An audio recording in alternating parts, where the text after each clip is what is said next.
How much blame should Ryan Poles get for the current state of the Chicago Bears? I think my answer is probably going to surprise some people. Me and C-Dub are going to break it all down and more. But first, we got to play that intro. You are now tuned in to Chicago Bears Central, your number one place for all Chicago Bears news and content.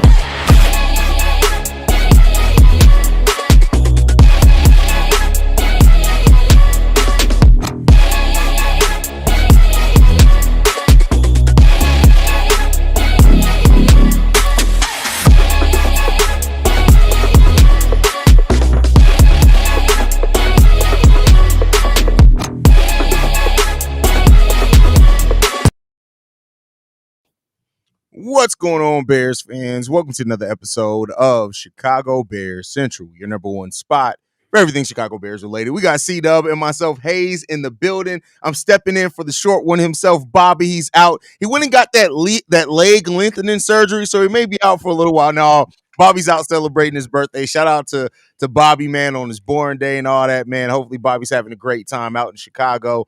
But C-Dub, man, we're going to start this off. We're going to get into voicemails. We got 3 voicemails we're going to play today. But we're going to start the conversation off with this topic, man. There's been a lot of talk around where the Bears are. We know that Matt Eberflus, even came out yesterday that he could have another year on his contract that we expected, and maybe he's not going anywhere. Then, of course, Shane Waldron, that hiring, Caleb Williams, the offensive line. When you look at the Bears right now, I know that the defense is in an overall good spot, but how much blame do you feel Ryan Poles deserves for the state of the Bears right now? First off, we need to give Ryan Poles his just due of what he did so far in trying to build this team. But also, he must get the blame as well for him ignoring certain pieces of this team, most notably the offensive line. He has made some type of moves for the offensive line. He got a couple pieces, but let's look at this year. We can go revisionist history a little bit. I know everybody probably like Roma Dunze, but it could better be could have been better if he got an offensive line. If you think back on it, if he would have got a offensive lineman. I just think that the attention to the offensive line is probably the only thing I'm really kind of upset at Ryan Poles at. I said this in the beginning of the season. I said this in the beginning of the off season.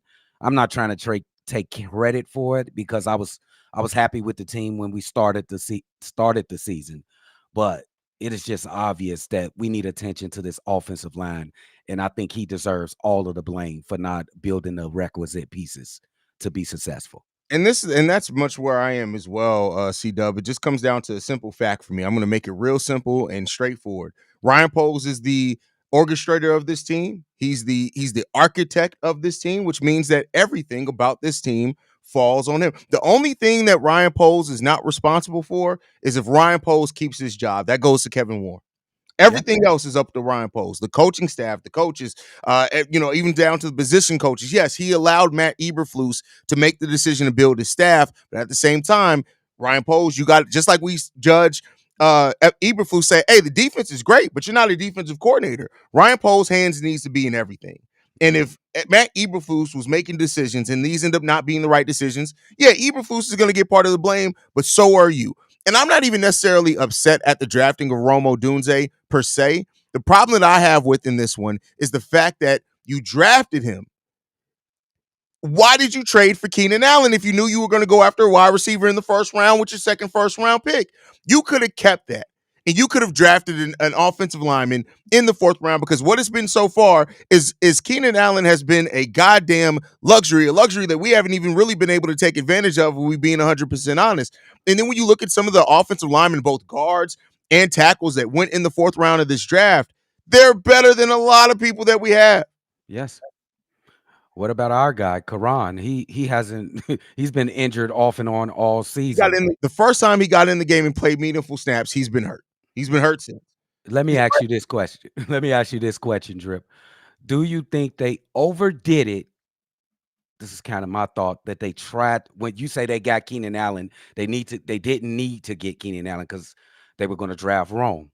Did you think they tried to overwoo Caleb Williams? because I don't think it was necessary because you had the number one draft pick. You did not have to overwoo him and just show him three names in Keenan Allen, DJ Moore, and Roma Dunze. I don't, well, they didn't have to woo Caleb Williams at all. They had to put That's him in what the I'm right saying. situation as far as getting him weapons. And I think that if you got DJ Moore and you got Rome Odunze, that's already better. And let's not forget, you Cole Kmet, and you already had Gerald Everett, and you got DeAndre Swift, who is a receiving running back. So you had enough weapons that would have already set you on a path to have the most weapons by any number one drafted quarterback probably ever.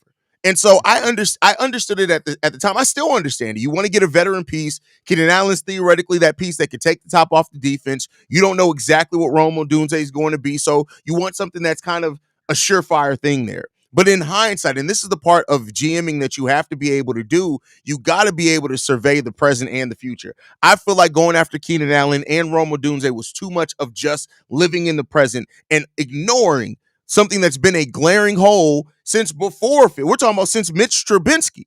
The Yes. offensive line has been a problem for the last decade. Yes, absolutely. We sacked Mitchell Trubisky out of a quarterback position here. I think we sacked Justin Fields out of the position here. And look at Caleb Williams now, man. The kid can't even step back can't even do a three-step drop without having a defender in his face.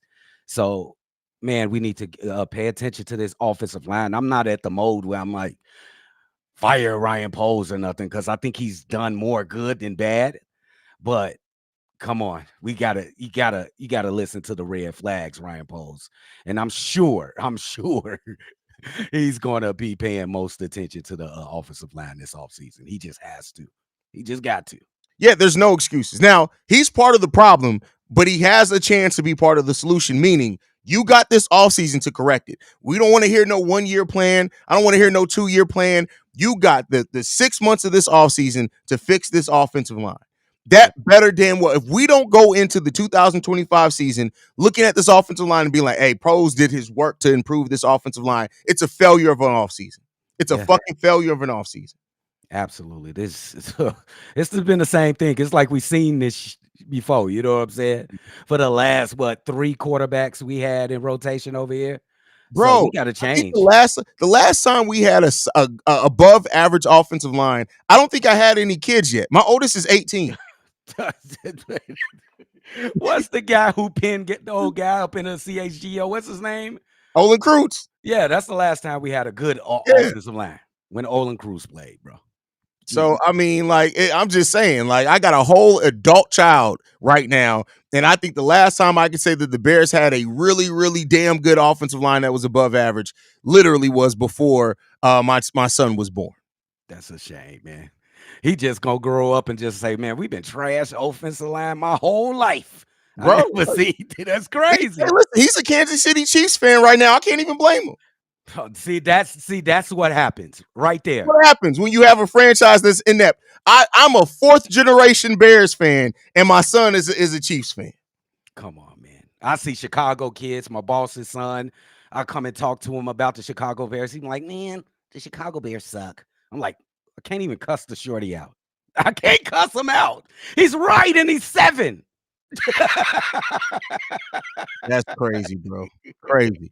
But yeah, so Ryan Poles needs to be part of the solution here, and he has his chance to be. Yes. If not, then listen, I'm not at the point yet where a lot of Bears fans are saying that Ryan Poles' seat needs to be hot. I'm not there yet. I think that a lot of people are looking at much like Ryan Poles, they're looking at the now and forgetting the state of where this franchise was. Ryan Poles has done a good job of taking us out of that with the defense, but now, like, you've done a good job of changing the overall the culture here. You've done a good job of changing the defense and turning that around. That was on the slide, but now you're judged by this. Wins. Everything is about winning. All the feel-good stories, the Jaquan Briskers, the Kyler Gordon, having those guys, Javon Dexter having a great season, all that shit sounds great. But if we're not winning football games, that all doesn't mean shit at this point now. Absolutely.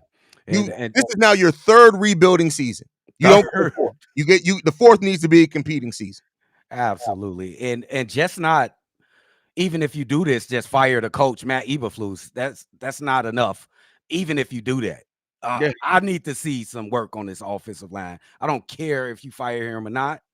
Me, Well, he that's just doesn't need my to be opinion. fired. That's why I say people who think Poles needs to be fired. Oh, you're talking about Eberflus. My bad. Yeah.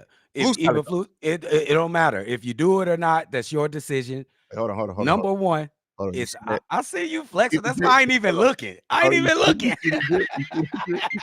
All right. I'm sorry. Go ahead. Go ahead. I ain't even look. He got the glasses to match. He think I ain't see the glasses neither. But look. I don't care about what you do with the coach. Handle that offensive line. That's it. That's all. That's all I'm looking at for this offseason. That's That's it. a fact. That's a fact. All right, man. We got 3 voicemails we're gonna get into today, man. It is a mailbag episode. We're gonna get into the first one. This one's from Marifa Asai. He's setting the tone. Shout out to Marifa Asai. Bobby, C-Dub, Haize, them Cognac boys. What's happening, fellas? It's your man, Marifa Asai, black yet again, man. Listen, man, we all know that Ryan Poles need to get rid of Eberflus and Shane Waldron and get their ass up out of here because they not the right coaches to coach Caleb Williams and get the best out of the quarterback that they selected. We all know that. The fans know it. The media know it. But do polls know it? That's the question. Do polls feel the same way? I doubt it. Cause he married Flus. So he gonna stay married to Flus for better or for worse and to death do them part. Okay? Or until Kevin Warren do their ass part. Now, one of the two things gonna happen. Now, I'm gonna say, I'm gonna talk about that no more. Look here, we got a game coming up, man. The season ain't over yet.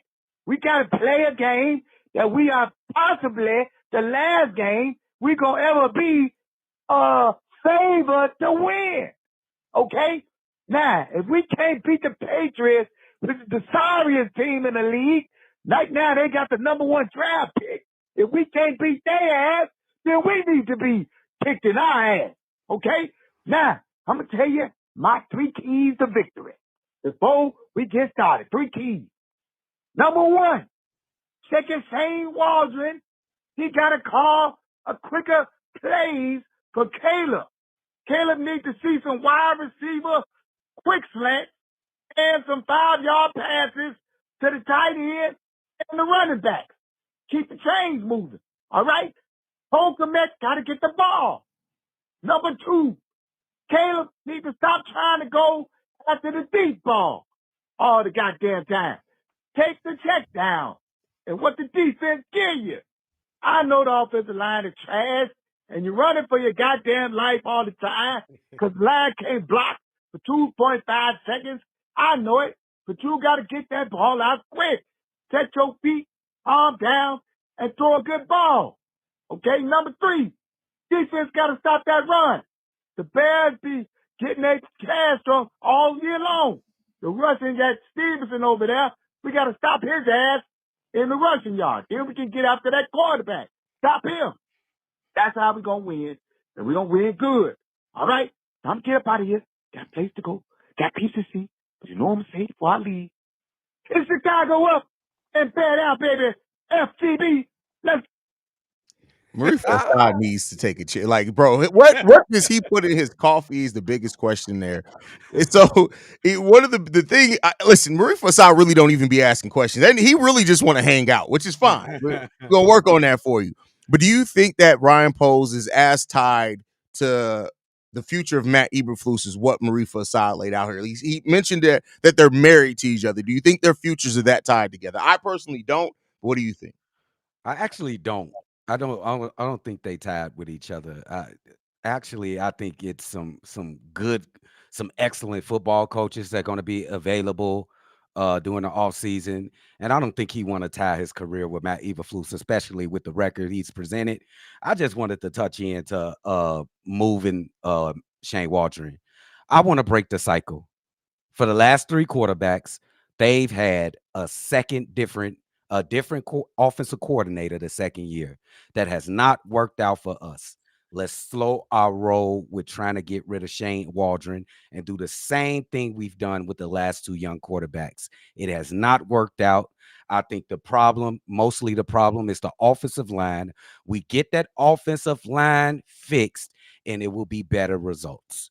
The rest of this stuff I agree with, like the pace with the quick pass and taking the check downs and the run defense. I agree with that, among other things. I agree with the check down part for sure, especially as you're building your confidence and building your accuracy. Like it's much like in basketball where you're like, hey, let get some easy shots at the rim first. Let the 3-pointers start coming to you. Right. That's what it is.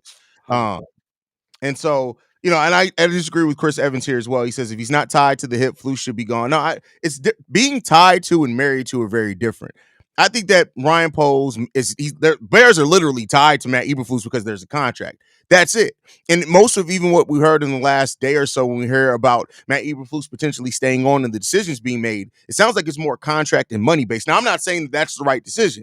Not saying that at the end of the day, but I think that that's kind of more a money decision, which could still bite you in your ass. But ultimately, like, I think I'm not worried as much about you as changing the history of what's happened here. Because I look at it like this. I'm not necessarily saying fire Shane Waldron either. You may want to give him another year of continuity, see what's going to happen. But I don't care about let's change what's happened here to hold on to a coach that ain't working.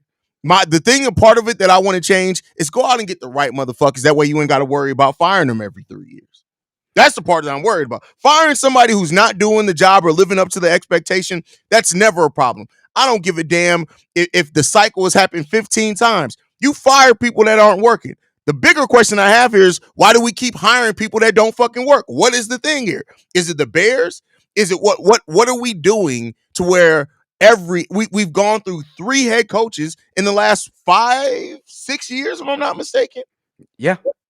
Yeah. That's not what good franchises do, right? And so if we move on to yet another head coach or offensive coordinator or whatever it is, get it right. That way we're not having the same kind of the last thing that I want to do, let's say we hire Ben Johnson, and in 3 years we're like, Yeah, that's what I'm knocking at. I just think, and I see what you're saying, and I cannot argue with you on that part because if you're not putting up results, absolutely you should be fired. But I think there's a staggering thing that is wrong with this offense, and that's the offensive line. This guy Shane Waldron had a top 10 offense last year with the Seattle Seahawks. He doesn't have the protection for his young, talented quarterback. So I need to see a good offensive line, then I think I can judge Shane Waldron on what's going on. Even though he has some blunders, some blunders. hey, Vern, I'm not sure if you heard or not, but over the last, and I don't know for sure, but over the last 2 days, it's actually come out that Matt Eberflus actually had a 5-year deal instead of a 4-year deal. So if that's correct, he actually has 2 more years left on this deal, not 1. That's come out recently. I don't know what it's not like Ryan Poles has come out and clarified it, but that's where that part of the conversation comes from, is that reportedly started off with Adam Rank reporting it and then other places picked it up, is that Matt Eberflus may actually have had a 5-year instead of a 4-year deal, which will leave 2 years left on this deal, just to clarify that. Let's get into this next voicemail. This one's from Keys. Yo, what's going on? This Keys, man. So I just had a thought after seeing the injury report for the game against the Patriots.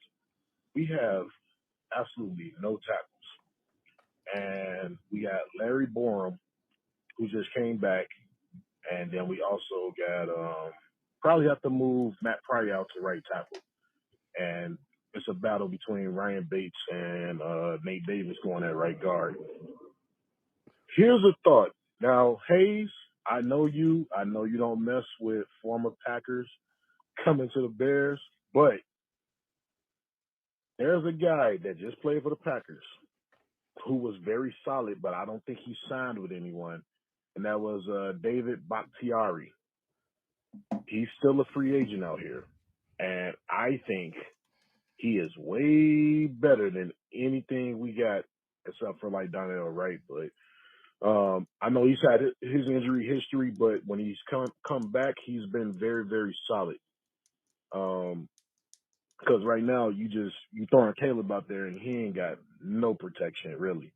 And the only 2 guys that's really solid for him, really 3, is Matt Pryor, Tevin Jenkins, and Coleman Shelton.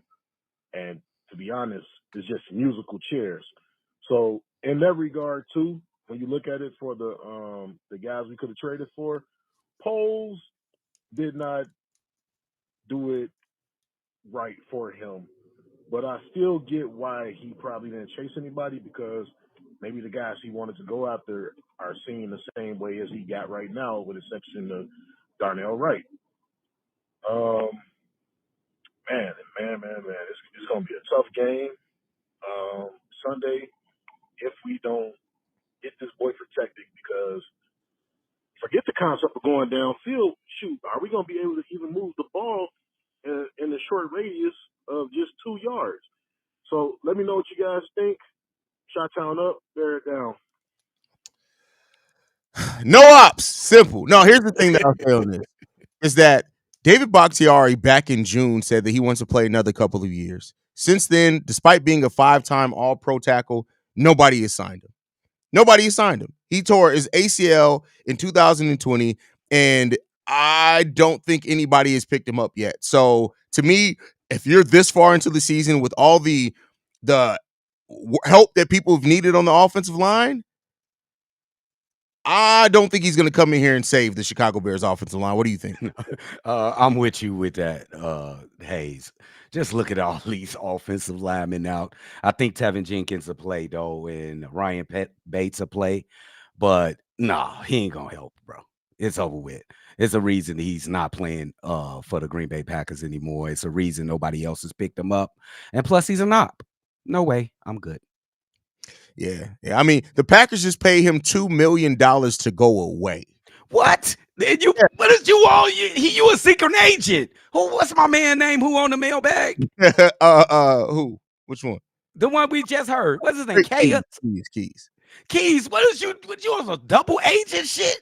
What you mean they paid him to go away and you trying to bring him to the squad? Yeah, no, we good on that. We good on that. Like, I understand what you're saying. He isn't a former All-Pro tackle and things like this. And at this point in the season, I mean, maybe he could be like a low risk, possible high reward. But at this point, like I said, a 5-time All-Pro and nobody's picked you up, and we're halfway through the season. I don't need you to come in here and experiment with the Chicago Bears. I'm good on that. We cool, my boy. We good. All right, let's get to the last voicemail. This one's from Fred. Yo, Bobby C-Dub, this book, man, blessings to you and yours. And I got to tell you, been a little bit of a conundrum right now. Even though the team is still 4-4, that's 500, which is still better than last year at this time. But I'm gonna tell you like this: if the Bears lose to the Patriots, as bad as that team is, and I know that they have lost to some bad teams already, but the Patriots will be the worst team that they face. I think the Patriots are even worse than the Jaguars and even worse than the Colts. If they lose this game, and I don't care if it's by 20 or if it's by a field goal at the end of the game, if they come off with an L with this game, Eberflus needs to be out of here by Sunday night. I don't care who they put as the interim head coach, because by that time, it's already faded. Ain't nothing they can do about this, man. Because I had faith in Eberflus, man, and it makes me mad, man, to see that this man just ain't the one, man. And I don't know what it is about this organization that keeps picking the same coach over and over again. I truly believe, man, it's that Lovie Smith curse. You fired the man when he was 10-6, even though in that season he did lose a lot on the back end, but he was still 10-6. Ever since then, y'all see the results of what's been happening. But realistically, I do think that the Bears will win this game. I got them winning 24-10. It's going to be a slow first half, but then they're going to pick it up in the second half like they do. I would like to see them score in the first half, but you know how that goes. But that's all I wanted to say, man. I want to see y'all opinions. Shout out to the crew, Steve-O, Big Kev, Haize, all the rest, all the familiars, Marifa, all other people. Chicago up, bear down. Y'all have a good weekend. C-Dub, I don't know about you, bro. If we lose to the Patriots on Sunday, the level of festivity that's going to be in my spirit, bro. Y'all may not want to show up to the post-game show because the post-game show is probably just going to be me yelling and screaming the obscenities and cursing people out because I'm going to be pissed off. But the question here is, do you think if the Bears lose against the Patriots, is that yet another fireable offense by head coach Matt Eberflus, and should that be the final thing to get his ass up out of here? How you feeling, Doug? Oh man, that would add on to it, would it? 14-28 as his career coaching win-loss. The decisions he done made, the fourth quarter collapses he's made, and then he lose to the worst team in the NFL. You know what's going to happen? He's going to coach the next game all the way throughout the season. He is not getting fired this season. Y'all can forget about it. It's not going to happen. Maybe at the end of the season, maybe off season, but not during the season. Please don't put the damn book. You should have been a short novel writer because you just put all that gloom and doom. If we lose to the New England Patriots, we going to the pits of hell. We gonna be destroyed. And he said, "Oh yeah, the Bears gonna win 24-10." You were awesome book. But don't worry, y'all. This the Patriots. They trash. Yeah, I'm not worried. I'm not worried at all right now. But let me be clear. This isn't the first time I have not worried, and then the Bears end up getting their ass. So, I mean, there's that aspect of it for sure. It's like I'm not worried, but I've gone into some games before not worried, and then been at the end of it, been like, oh well, hey, I mean, maybe I should have worried a little bit more. Bro, all I'll say is this: like, he's not going to be fired. The Bears aren't going to fire a head coach in the middle of the season, especially when we're hearing rumors and talk about hell. They may not even fire him because he got another year left on his contract than we initially expected. So, here's what I'll say: if it does, let's at the end of the day, I hope that we don't have to worry about this. We're not talking about a loss to the fucking Patriots because we got bigger problems to worry about if that's the case. But if we do lose against the Patriots, if we do, I'm gonna be pissed, but I won't be surprised if they don't fire Matt Eberflus. I just won't be. Because they not, Drip. Tell them they not, Drip. They're not gonna fire. It's not gonna happen. It's not. It ain't gonna happen. Y'all can say it. I understand, but it's just not gonna happen, guys. It's not. Yeah, and the Patriots are trying to lose. If we lose to them, bro, oh my God, they're trying to lose, bro. That's a fact. Maybe Ryan Poles is saying at this point, let's just tank and get a top 10 pick. Let's go ahead and ask him Oh my God, Ryan. Don't you dare say that, Ryan. What the Oh man, but we want to thank you guys for joining us, man. Any last thoughts, C-Dub, before we get up out of here, man? Hey guys, did y'all look at the win-loss record? We're 4-4, guys. We're not fucking 0-6. We're ahead of where we were this time last season. So, God, we've calmed down. We got one more warm-up game, and then here it comes, the gauntlet. I need everybody to settle down. I'm gonna take a page from my nephew. Y'all know what that means. Y'all know what that means. Even killed. Be even killed, bro. Even killed. But by the way, outside of my Bears jacket, just look at this guy. Where the glasses at? He took the glasses off. Come on, bro. Come on. That's cold though. I ain't gonna lie to you. Wait till I go visit Drip, bro. I'm coming out that motherfucker with some duffel bags. I'm leaving here with something. Yeah. Yes. We want to thank you guys for tuning in, man. Make sure you guys are following the channel at Chi Bears Central. You can send us any feedback, questions, comments, concerns. ChicagoBearsCentral@gmail.com. Lastly, if you want to leave a text message and our voicemail for the mailbag, number to do so, 773-242-9336. We're the number one spot for everything Chicago Bears related. We out this bitch. Chi-Town up, Bear down. Let's get this dub tomorrow.